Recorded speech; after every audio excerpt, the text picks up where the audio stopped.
Gems from Bhagavan, selected by A. Devaraja Mudaliar.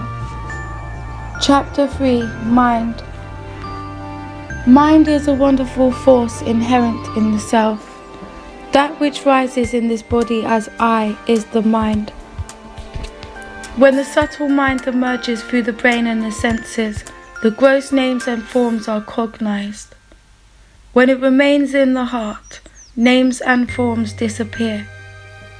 If the mind remains in the heart, the I or the ego, which is the source of all thoughts, will go, and the self, the real eternal I, alone will shine. Where there is not the slightest trace of the ego, there is the self. Mind and breath have the same source. Hence, breath is controlled when mind is controlled, and mind when breath is controlled. Breath is the gross form of the mind.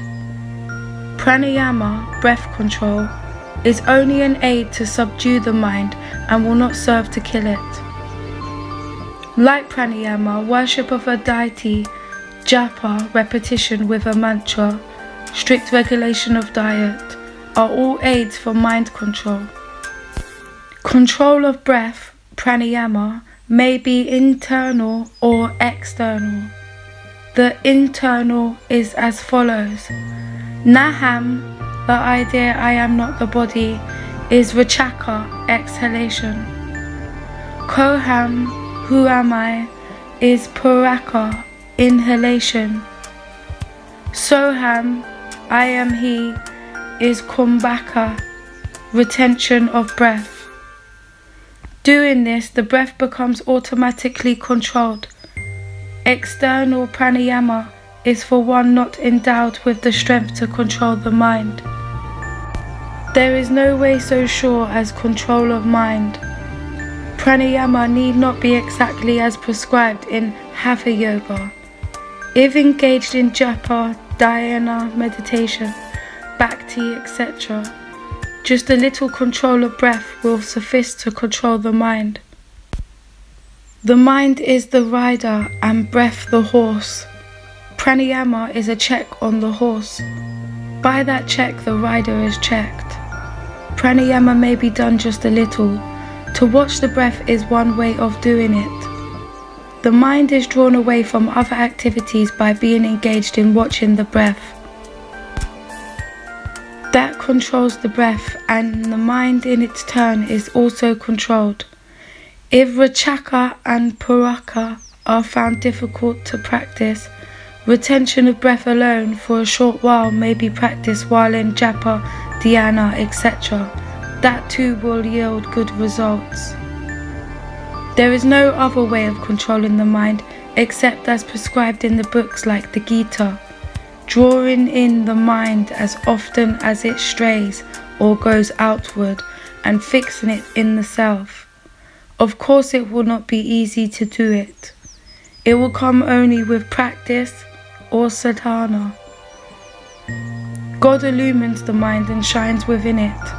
One cannot know God by means of the mind. One can but turn the mind inwards and merge it in God.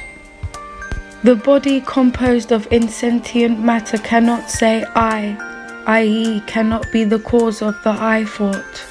On the other hand, the eternal consciousness cannot have such a thing as birth. Between the two, something arises within the dimensions of the body. This is the knot of matter and consciousness, Chit Jada Granthi, variously called bondage, jiva, subtle body, ego, samsara, attachment, mind, etc. Bhagavan pointed to his towel and said, "We call this a white cloth, but the cloth and its whiteness cannot be separated, and it is the same with the illumination and the mind that unite to form the ego." The following illustration is given in the books. The lamp in the theatre is para Brahman, or illumination. It illuminates itself, the stage and the actors. We see the stage and the actors by its light, but the light still continues when there is no more play. Another illustration is an iron rod. that is compared to the mind. Fire joins it and it becomes red hot. Like fire, it glows and can burn things, but still it has a definite shape, unlike fire.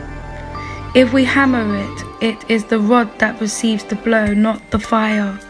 The rod is the Jiva Atman, the fire the self or Paramatman. The mind can do nothing by itself. It emerges only with the illumination and can do no action, good or bad, except with the illumination. But while the illumination is always there, enabling the mind to act well or ill, the pleasure or pain resulting from such action is not felt by the illumination, just as when you hammer a red-hot iron, it is not the fire but the iron that gets the hammering. If we control the mind, it does not matter where we live.